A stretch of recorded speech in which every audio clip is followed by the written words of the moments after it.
एकानन्दसूरये सच्चित् सुखस्वरूपाय स्वामिने तापहारिणे। রামকৃষ্ণ মঠ বেলুড় মঠের পক্ষ থেকে সকলকে সুপ্রভাত। আজ ৪১তম জাতীয় যুব দিবস পালিত হচ্ছে এই মঠ প্রাঙ্গণে। সকলকে শুভেচ্ছা। এখন বেলুড় মঠ প্রশিক্ষণ কেন্দ্রের ব্রহ্মচারীবৃন্দ গীতি আবৃত্তির মাধ্যমে অনুষ্ঠান শুরু করবেন। তাদের আমরা আহ্বান জানাই। তার আগে বেদ পাঠ করবেন ব্রহ্মচারী প্রশিক্ষণ কেন্দ্রের ব্রহ্মচারীবৃন্দ।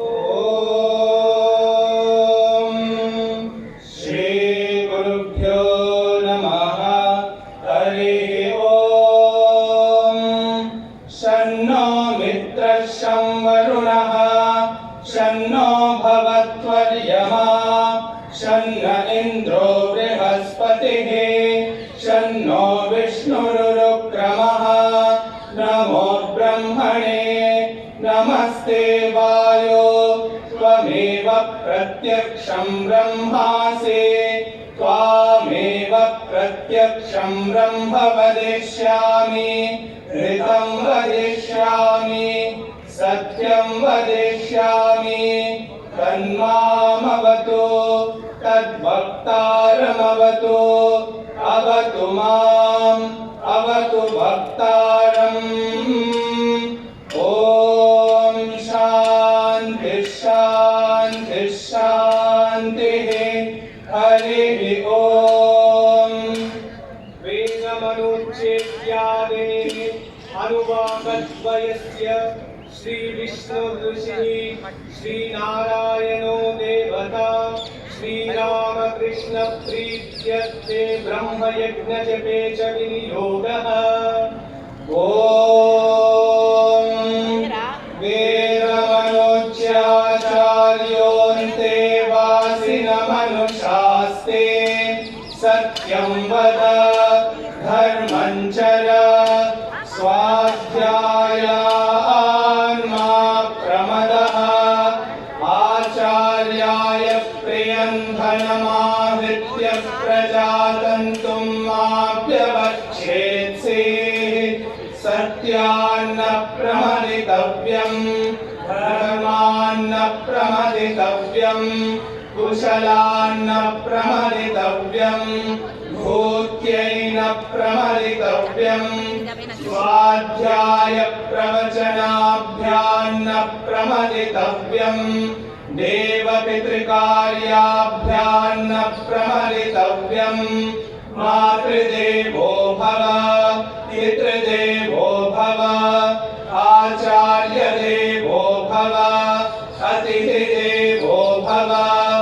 यान्यनवद्यानि कर्माणि तानि सेवितव्यानि नो इतराणि यान्यस्माकं सुचरितानि तानि त्वयोपास्यानि नो इतराणि ये के चास्मच्छ्रेया पुंसो ब्राह्मणाः तेषां त्वयासनेन प्रश्वसितव्यं श्रद्धया देयम् अश्रद्धया देयम् श्रिया देयम् धिया देयम् धिया देयम् संविदा देयम्।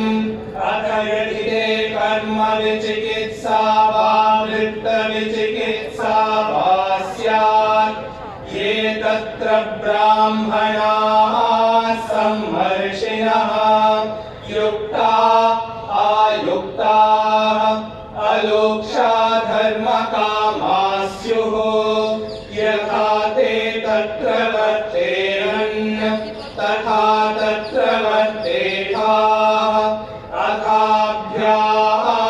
अथाभ्याख्यातेषु ये तत्र ब्राह्मणाः सम्मर्षिणः युक्ता आयुक्ताः अलोक्षा धर्मकामाः स्युः यथा ते तेषु वर्तेरन् तथा तेषु वर्तेथाः एष आदेशः एष उपदेशः एषा वेदोपनिषत् एतदनुशासनम्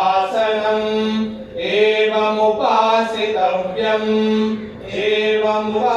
एवमुपैतदुपास्यम् शन्नो मित्रः शं वरुणः शन्नो भवद्वर्यमा शन्न इन्द्रो बृहस्पतिः शन्नो विष्णुरुक्रमः नमो ब्रह्मणे नमस्ते वायो त्वमेव प्रत्यक्षं ब्रह्मासि त्वामेव प्रत्यक्षं ब्रह्मा